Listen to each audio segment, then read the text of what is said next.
In a world where calculus is king, we're going to learn about the second derivative. Hey guys, welcome back. It's day 25. Today we're looking at the second derivative. We're going to look at some explicit functions first with the second derivative, and then we're going to move into talking about implicit second derivatives, which can be a little bit more challenging. The second derivative in principle is very easy. We just do a derivative twice. But I want to take a look at what the notation looks like. Also, sometimes the second derivative can be a little bit hard to calculate. Before we do today's work, I just want to add one more derivative to memorize, and it's the derivative of secant x. Go ahead and put this in your notes.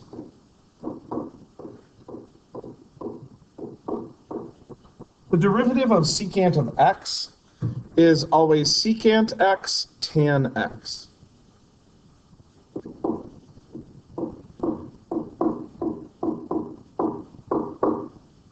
So again, this comes up from time to time on the AP exam in both derivatives and integrals. We need to know that the derivative of secant x is secant x tan x. To start, I want to look at a couple of things. One is the notation for the second derivative. It's really nice with f. It's a little bit weird with y. We'll take a look at it.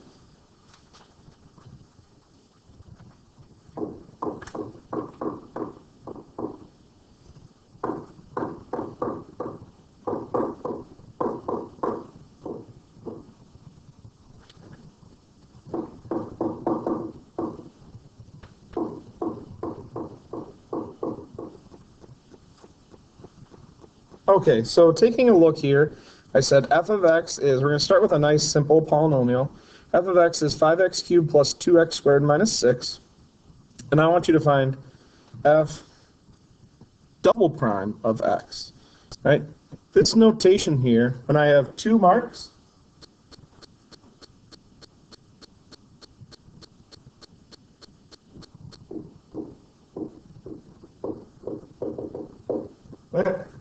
double marking there is going to mean the second derivative. If there were three markings, we'd have to do the third derivative. We don't do a lot of third derivatives, but we do quite a few second derivatives. The second derivative of a function tells us something really, really important about that function. It allows us to determine the concavity. It also allows us to find inflection points, two things that we don't know about yet, but will soon, before Christmas. Okay, so in order to find f double prime of x, we of course have to find f prime of x first. Labeling things here is going to be very important because on some problems we might need f for something, f prime for something else, and f double prime for a third thing. So just writing a bunch of expressions is not going to be good here. So first let's find the first derivative. Go ahead and do that on your own.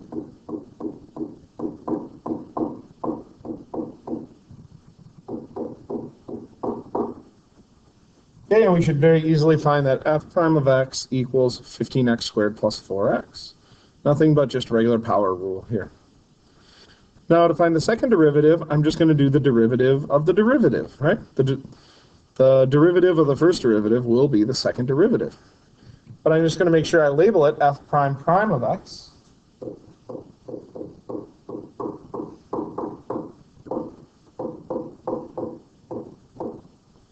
And I get that the second derivative equals 30x plus 4. Again, this should be very simple for us, but still important to look at. Polynomials, it's really easy to do as many derivatives as you want.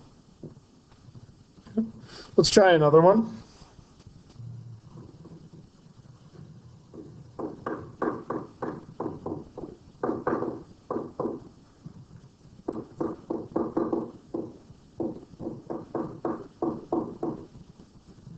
Why don't you go ahead and try and do this one on your own? F of x equals sine x. Go ahead and find f double prime of x. Well, here, to do this, we just want to find f prime of x first. F prime of x equals cosine of x. Again, no special rules here, just regular simple derivatives that we know. Now I have to do the derivative again to find f double prime.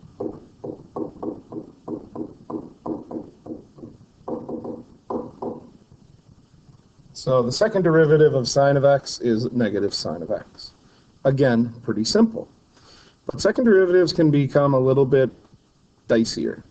Let's take a look at one that gets a little bit dicier.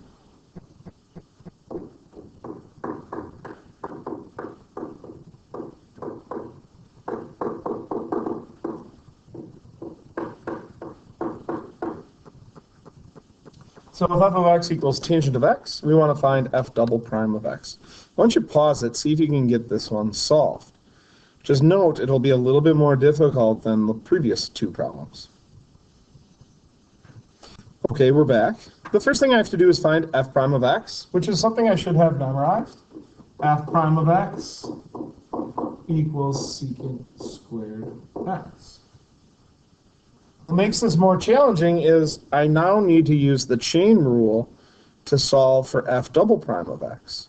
One thing I might do is think about that secant squared x as being the same as secant x squared. When we think about it this way, it's easy to see that we have a function, secant x, within another function, x squared. So to find f double prime here, I need to use the chain rule.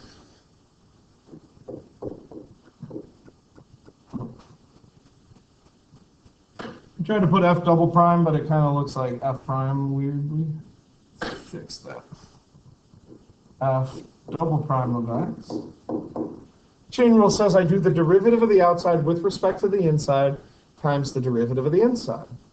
So the second derivative is going to start off as 2 secant of x to the first. And now I need to multiply by the derivative of secant x, which is why I showed you this right at the start of the video. The derivative of secant x is secant x tangent x.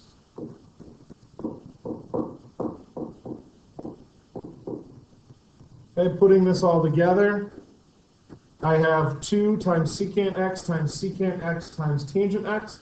I end up with 2 secant squared x tan x.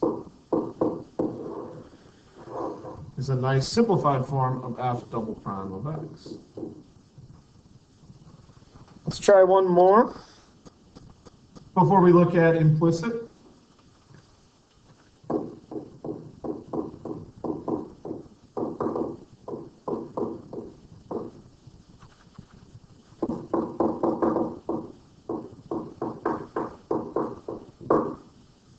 So here I have f of x equals sine of x squared.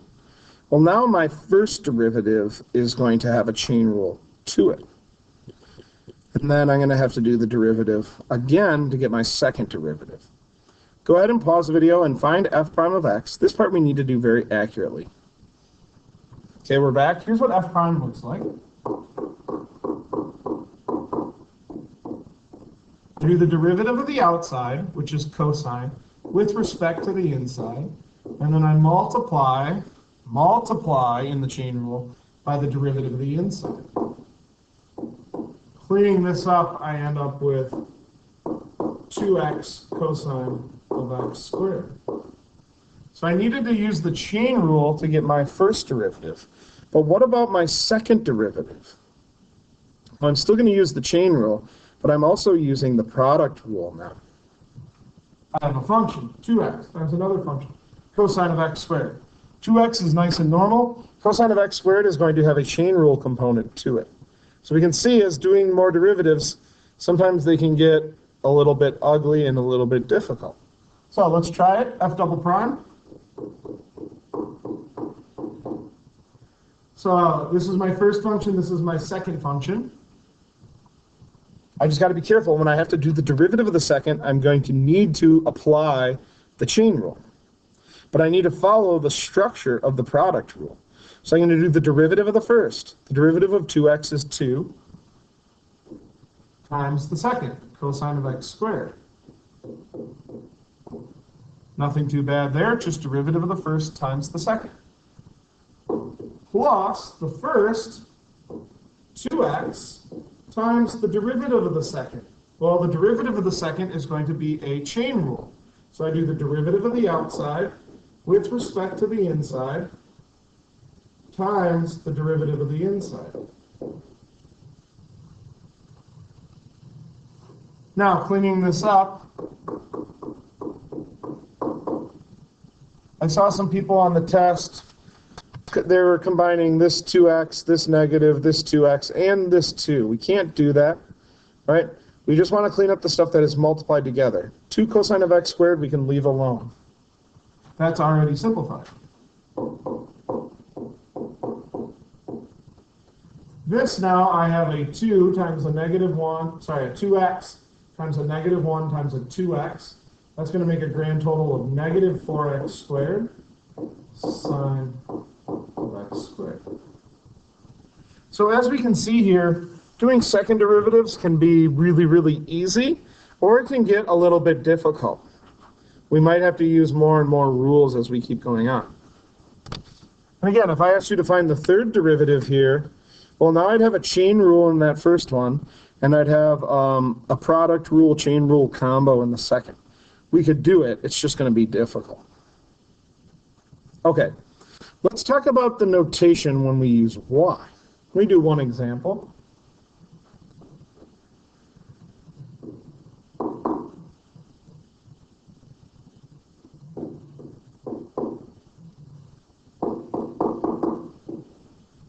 Now I know we write the first derivative as dy dx, but our second derivative looks kind of like a funky notation.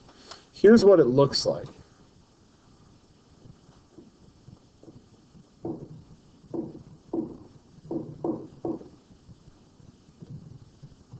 It looks like d squared y over dx squared.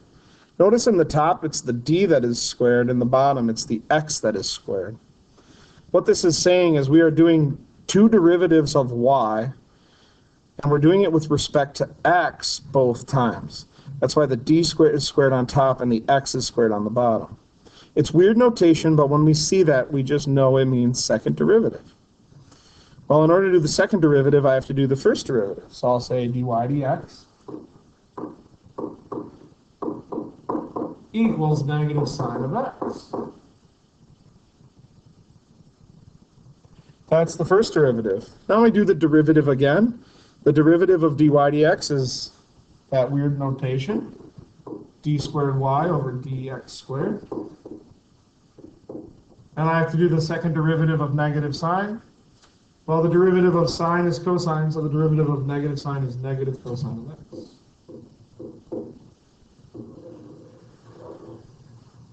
Okay. Well, even though we were using the dy dx notation, y was still explicitly solved for. Let's talk about when y is implicit. Okay? So there's going to be a caveat here that we're going to have to be very careful with. So let me show you. Let me give you a simple formula that's implicit.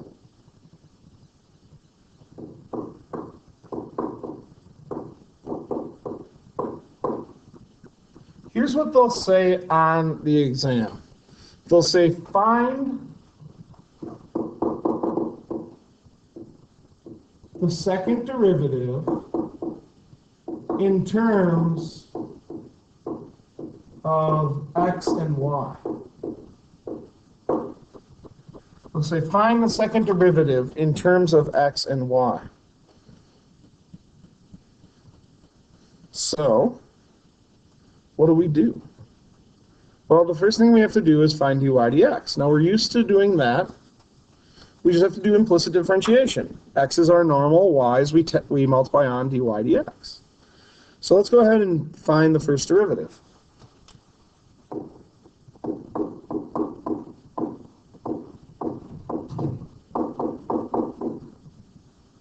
Going through and doing the derivative of each term, we get 2x plus 2y dy dx equals 0. Now I'm going to solve for dy dx. I'm going to subtract my 2x to the other side.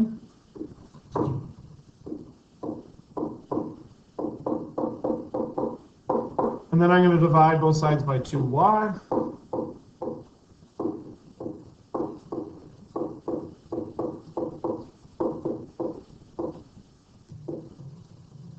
Now, there's an important step here.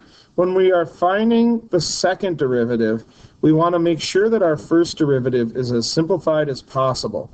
It'll just make the math a lot easier, especially on the more challenging problems. What I can do here is cancel out those 2's, and I'm going to write dy dx equals negative x over y. What I want you to do is, whenever I ask you to find a second derivative, once you get dy dx nice and simple, I want you to circle it. We are going to need this later on in the problem. Okay? So once we get the first derivative, we have to do the derivative again. Now, when we do the derivative of dy dx equals negative x over y, obviously you see that there's going to be a quotient rule component here with that negative x over y. We're also going to, well, we'll just see what happens. Okay? So I'm going to do the derivative of dy dx. That's going to give me d squared y over dx squared.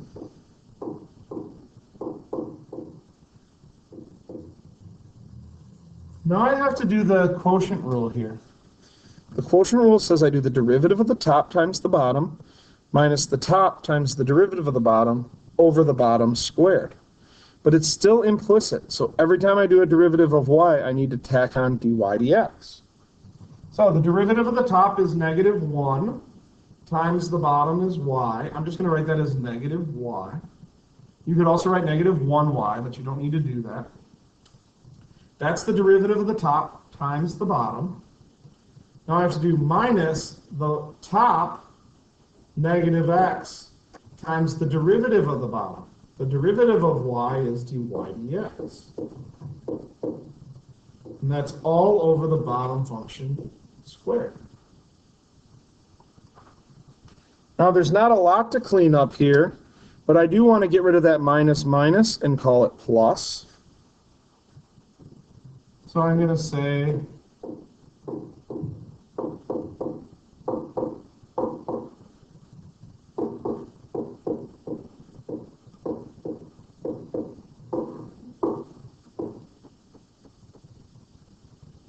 and I have found my second derivative. But here is the problem. I asked you, look, scroll up, look back in your notes for a second.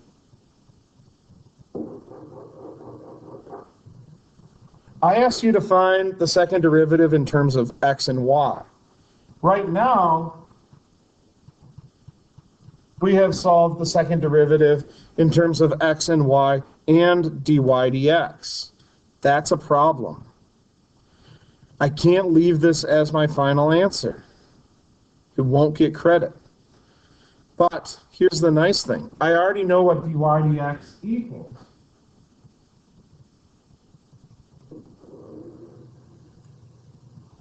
Notice that I already have circled an expression for dy dx. That's why I want you to circle it so you can find it easily to sub in.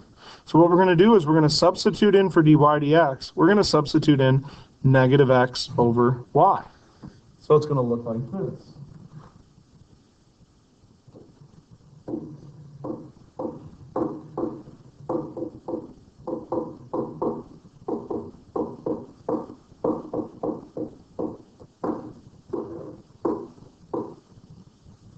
Everything looks exactly the same. I just replaced my dy dx with negative x over y. Now, if it was a free response question, we could leave our answer like this, because now our second derivative is in terms of x and y, when it wasn't when we had dy dx in there. So whatever you had for dy dx previously in the problem, you need to sub that in for every dy dx you see. Now, what I want to do is prep us for the multiple choice. They won't leave it looking like this on the multiple choice. What they'll do is they'll simplify it. So we're taking x, which is like x over 1, and we're multiplying that by negative x over y. So let's simplify this thing and see that we get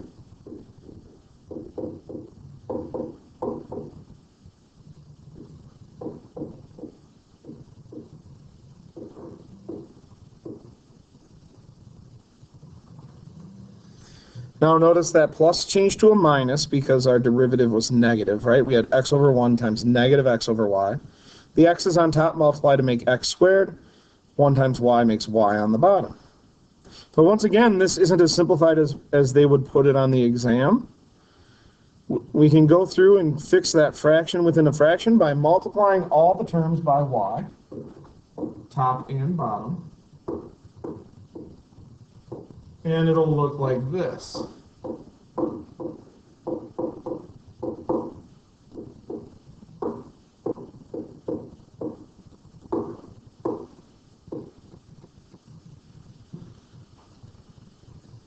And this would be our final answer. So now we have a nice simplified version of our second derivative, and it is only in terms of x and y. Okay. There is one kind of crazy simplification you can make here. You want to see it? I'll take that as a yes. Now, this is probably how it's going to show up on multiple choice, but I just want to prepare you. Sometimes different math books and potentially on the AP test, they could make one crazy substitution here. Notice how I have negative y squared minus x squared, and I started with positive x squared plus y squared. Here's another substitution that is possible to make.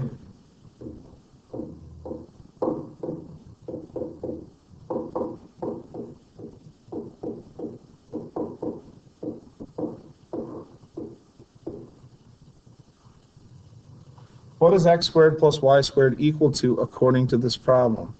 Well, x squared plus y squared equals 25. 25 times negative 1 is negative 25. We could write this thing as this as well. Now, don't worry if you're like, whoa, there's no way I'm going to ever see that. Don't worry about it. You don't probably ever need to do that, but it is a substitution we could make legally and get the same answer. Okay? Let's stop it here. I'll put another video tomorrow with another example of one of these up. Plus, I want to prove to you the derivative of arc sine and arc cosine and arc tangent. So that's it for today. Have a good one. Outro, outro, outro.